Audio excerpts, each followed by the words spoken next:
Buenos días chicos, hablaremos en esta clase del día de hoy.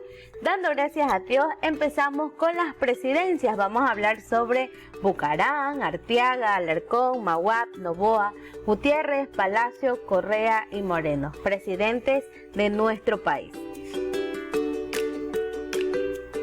La administración de Sixto Durán Ballén. Dentro de sus obras importantes se dicta la Ley de Modernización. Se aprobó también la Ley de Libertad Educativa e hizo reformas en la Constitución. Se establecen relaciones diplomáticas con Australia y Singapur. Se crearon también las comisarías de la mujer, impulsando obras en sectores también más necesitados, especialmente en la educación. Se crearon ministerios del desarrollo urbano, la vivienda, la información y el turismo. Siguió con obras en otros gobiernos como la carretera de Ibarra-San Lorenzo y el mejoramiento de hospitales.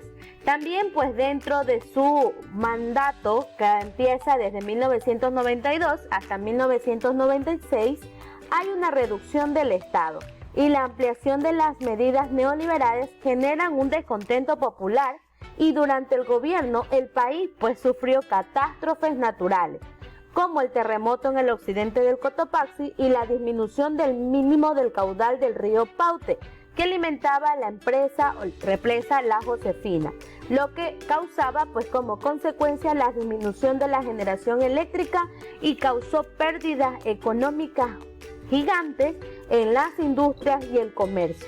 También dentro de su administración se vivió un conflicto armado con Perú en la región del Cenepa. Administración de Abdalá Bucarán.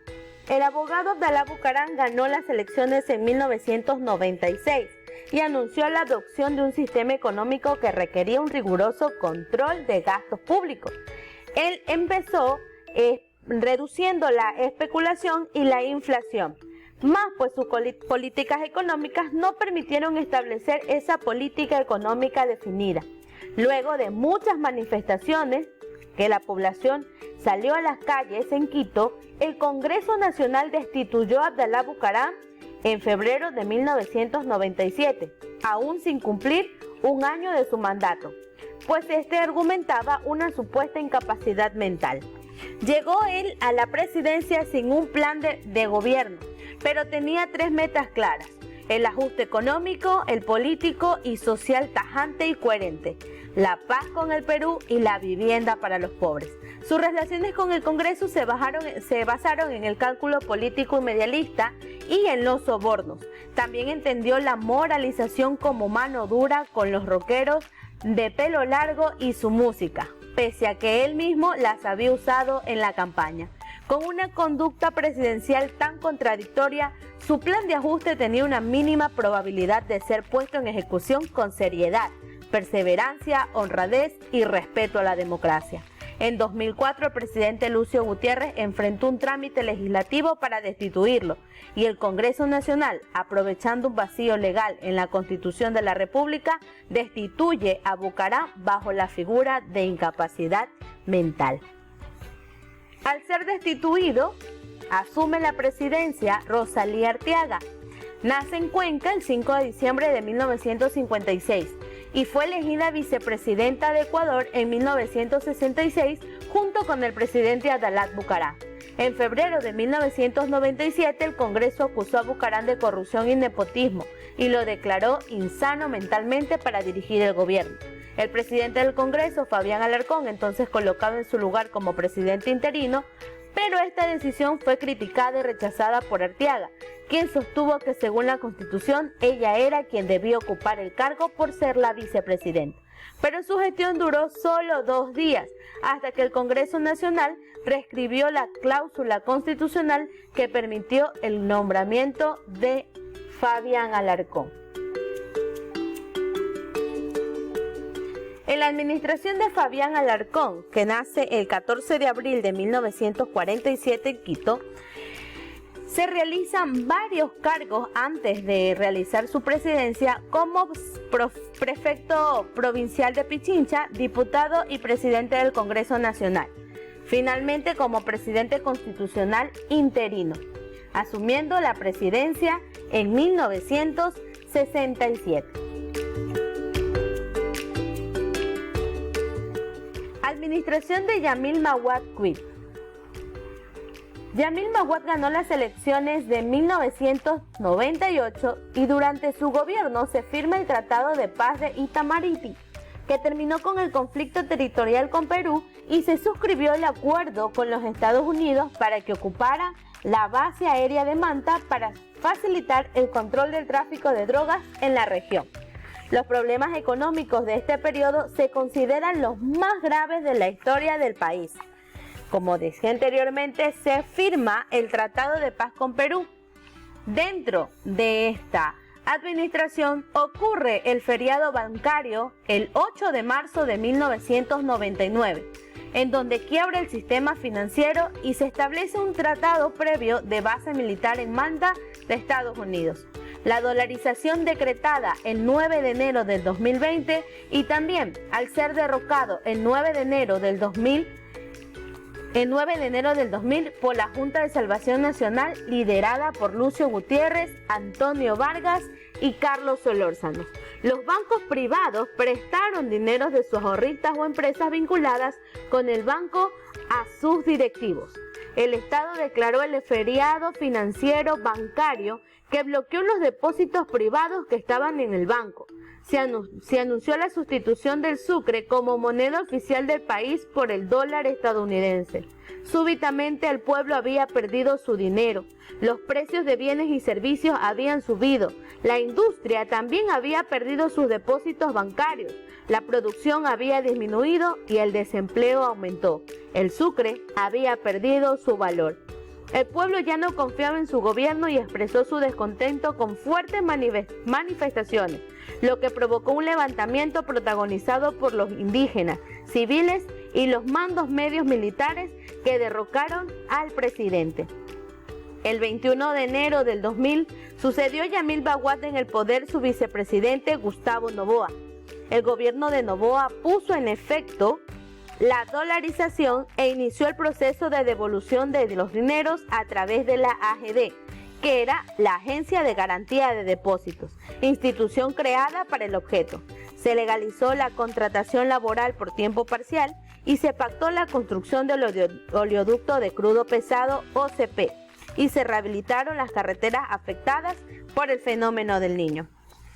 En la administración de Gustavo Noboa se realizaron muchas de los devolvimientos del dinero de las personas que habían perdido todos sus ahorros, pero no se devolvió al país y a las personas ahorristas todo su dinero. Recibían un poco porcentaje y quienes se vieron mayor beneficiados fueron aquellos bancarios. El Ecuador pasaba por una crisis social y financiera más devastadoras de la historia. El Ecuador se paralizó y llegó el desazón y el descontento por el feriado bancario, en donde muchas personas salían a las calles a protestar por su dinero, a exigir que se devuelva cada uno de sus ahorros. Y era tan penoso ver cómo mucha gente que había ahorrado toda su vida se quedó de un momento a otro sin un solo centavo. Hablaremos de la administración de Lucio Gutiérrez. El coronel Gutiérrez ganó las elecciones del 2002 y sus medidas de gobierno incluyen medidas económicas, políticas y de obras públicas. En la economía fomentó la inversión extranjera. También hubo la reducción del tamaño del Estado a través de reformas legales y la homologación de los salarios del servicio público.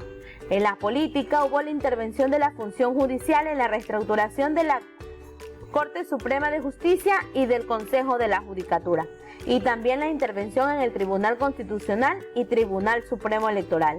Obras públicas como la construcción de carreteras, especialmente en la Amazonía.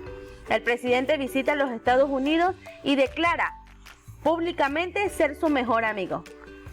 Ordena el aumento en el precio del combustible, provocando la alza inmediata del costo de la canasta familiar y el rechazo de la ciudadanía a la política económica impuesta.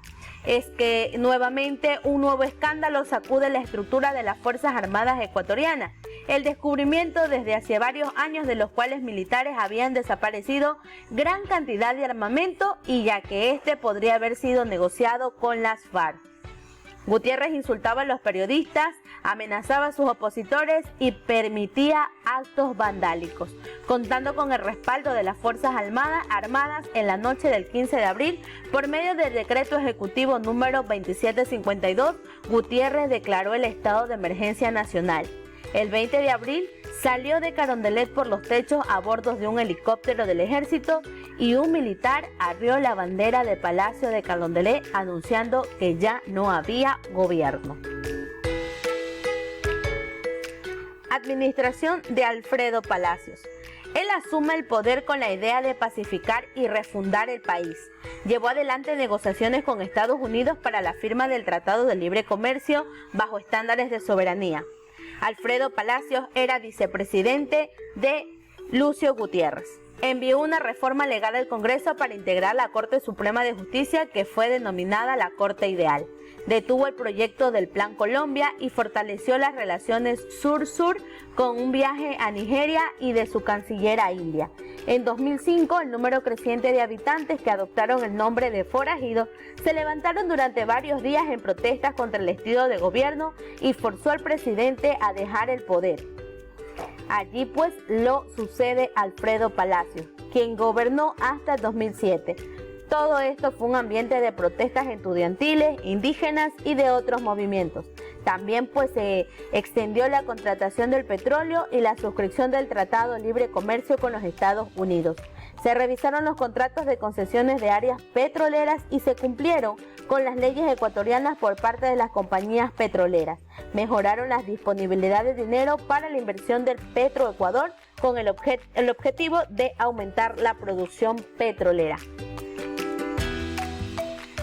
Vemos nuevamente la administración pues de Rafael Correa con una gran inversión en la estructura, carreteras, salud y la reeducación en la brecha social, donde han sido los pilares fundamentales de su gobierno.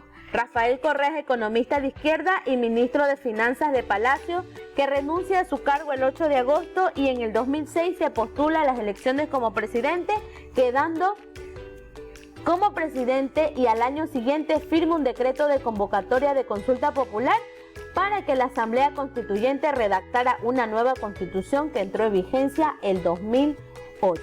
Dentro de su gobierno hubieron políticas económicas, transformaciones sociales, como la actualización del currículo educativo, donde se incrementaron los estándares de educación universitaria y se democratizó el ingreso al sistema. La infraestructura de educación primaria y secundaria fue ampliada y mejorada.